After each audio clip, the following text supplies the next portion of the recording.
Welcome back to my channel. Today I have a very special episode, I call it, because I am going to showcase the baddest power amplifier that I have owned this year in 2024 and potentially of all time.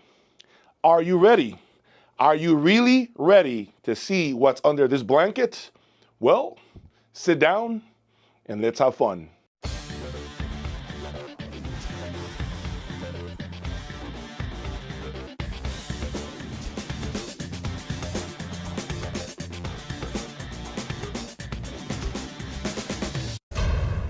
Welcome back to my channel, everyone. Please subscribe, hit the like button. I've been doing a lot of work over in Denmark. You've seen a very thorough factory tour. But now we are back at home in the lab doing what we do day in, day out. Before I get started with what's under this blanket, I want to preface this by showing you quite a few of my earlier acquisitions of all time. A lot of the power amplifiers that I've owned. Roll the tape.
Quite a few amplifiers, huh?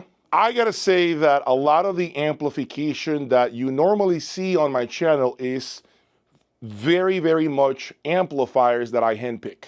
There are amplifiers that I believe in, that I want to test, that I've read something that really piqued my interest, amplifiers that I want to live with for some time and evaluate them behind closed doors and give you my feedback on. If you are interested in top-end power amplifiers handpicked by me, I have owned over 300 power amplifiers in my lifetime. I'm going to tell you that what I have for sale right now on my website, jasaudiolab.com, are amplifiers of this nature, of high caliber, extreme high fidelity, esoteric amplifiers. D'Agostino, power amplifier. Griffin, power amplifier. There's a reason why you see top amplifiers on my website and on my channel. And this is not a mistake, not a coincidence. It happens to be amplifiers that I truly like, that I truly enjoy, that at one point or another I wanted to bring in here and enjoy my time with them. So do not forget to check out my website, jasaudiolab.com, for more ultra high-end audio components. Well, are you all ready to see what I have here? Let's do it. You are looking at my latest acquisition in the lab. Griffin Apex Mono Blocks, all the way from Denmark. These have a current MSRP of $210,000. I did not stutter. You all know I am all about the ultra high end. These amplifiers show you everything that's in the music and then some. I am going to say that for the last 3.5 months, it's paying me to not be able to showcase and display these amplifiers for you all. Because I've been playing with D'Agostino, because I've been playing with Macintosh 901s, Esoterics, you've seen them all, it's kind of put somewhat of a delay on me, and obviously the logistics that are necessary to bring an amplifier of this caliber into the lab are extremely difficult at times for me to put together. But as you can see, I always have my friend Carlos ready for the challenge and ready to pull some heavy weight with me, helping me move these amplifiers out of my facility and into the lab, as you're seeing on your screen right now. Recording. Ready? Yep.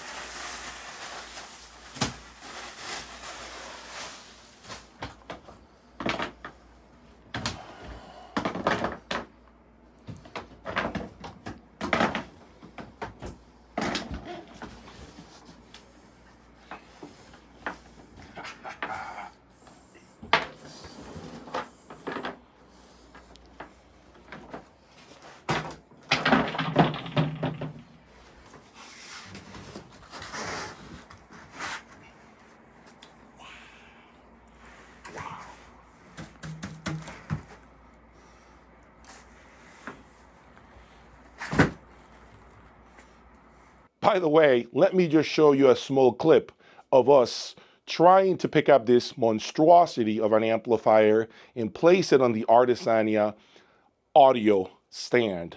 Yes, extremely heavy. I was sweating because I was afraid that I was going to drop this amplifier on my feet. But luckily, we were able to put it on top of the stand and elevate it, as you see right now, how the amplifier sits on the stand. This was a very difficult exercise. But to me, nothing great comes without some sort of effort, without some sort of sacrifice. And in this case, we all sacrificed our backs lifting these two monstrous monoblocks on the stands. Okay, so as you can see, these amplifiers are the same size as the sibling, the stereo Griffin Apex, okay? No different, it's the same chassis, but where differences lie basically are internal. These put out 225 watts into 8 ohms, 450 watts into 4 ohms, 880 watts into 2 ohms, and almost 1700 watts into 1 ohm. Think about that. Each amplifier has 1 farad of capacitance. 1. Okay, that's insane, okay? We're talking 1 million microfarads per chassis. 64 output transistors per chassis. Here's an interesting fact. The stereo Griffin Apex has 210 watts per channel into 8 ohms. This one has only 15 watts extra per channel. And if you're wondering why is the wattage so slight, and that happens to be because Griffin doesn't bridge amplifiers internally, right? This is a true mono design. They don't join 2 channels to create twice the power on their mono counterparts. That's something that some other brands do. For example, D'Agostino does that. They turn the S250 into an M400 by bridging the channels, and that's how they come up with 400 watts per channel.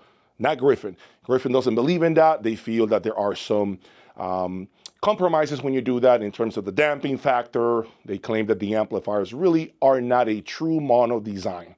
Okay, so at the end of the day, I am a believer in big amplifiers, pure Class A, liquidity, transparency, all of which these amplifiers have in spades. So let me show you the startup process of these amplifiers.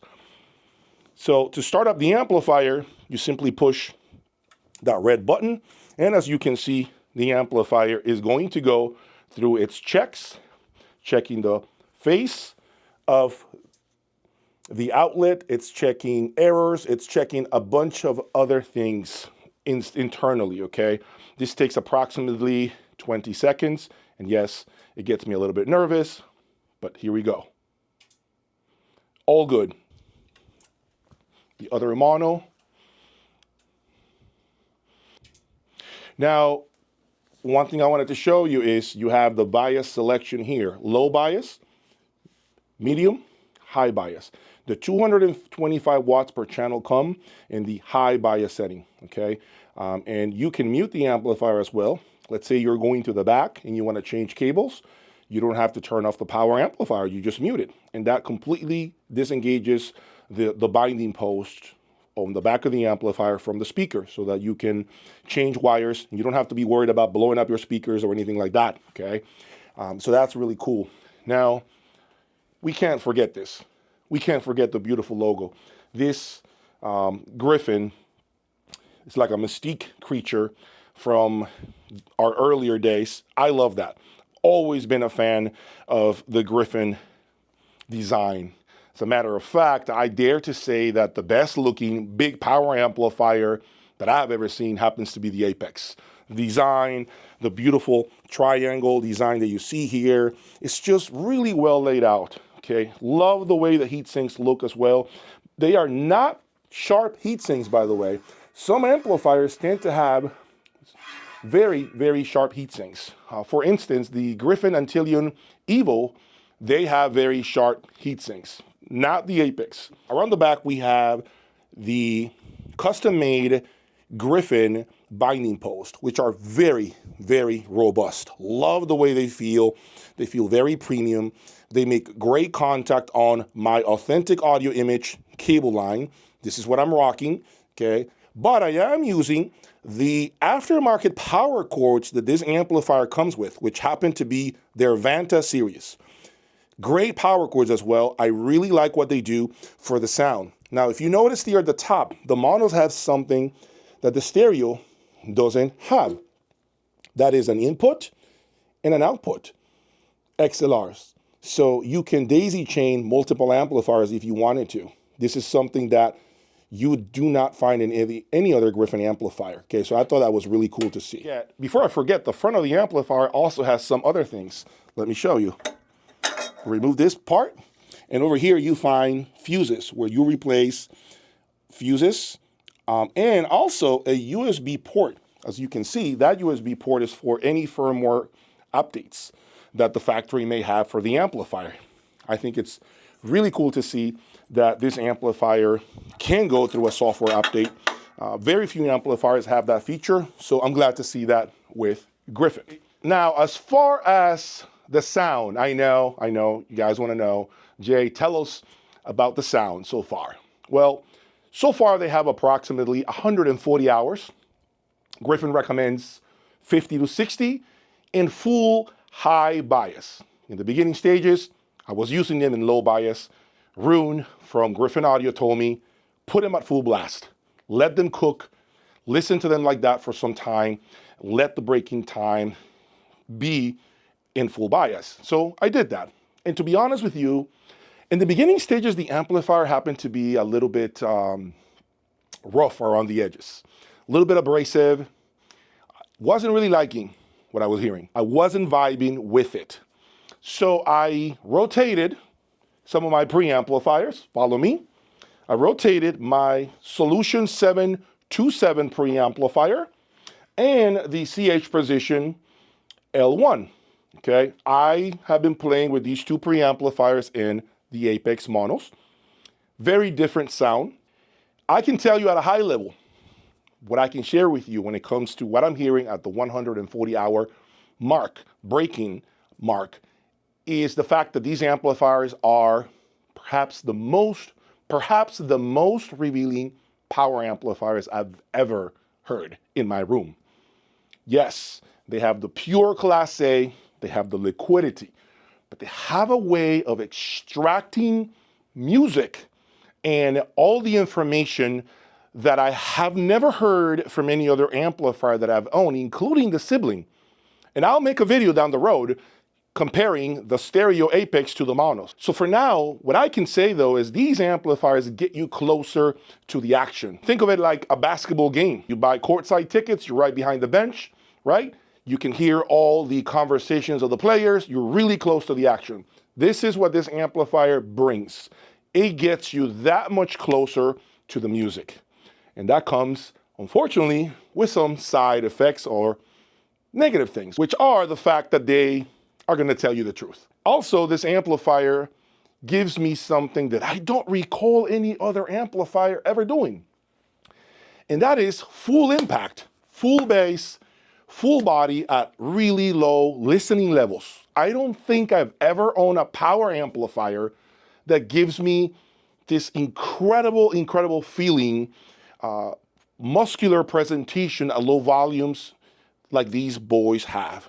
Typically, when you lower the volume on a power amplifier, you hear that the sound gets anemic, right? The bass thins out, then you're kind of like having to crank up the volume again to get back some of that punch that we all like.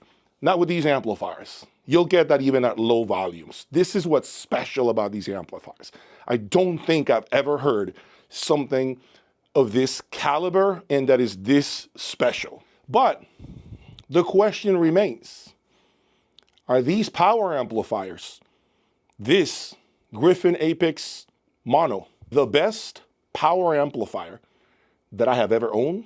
I've owned close to 400 power amplifiers. Yes, and the question is, are these number one? There is only one way to know, and that is for me to live with it for some time and then report back to you all. Thank you for your time.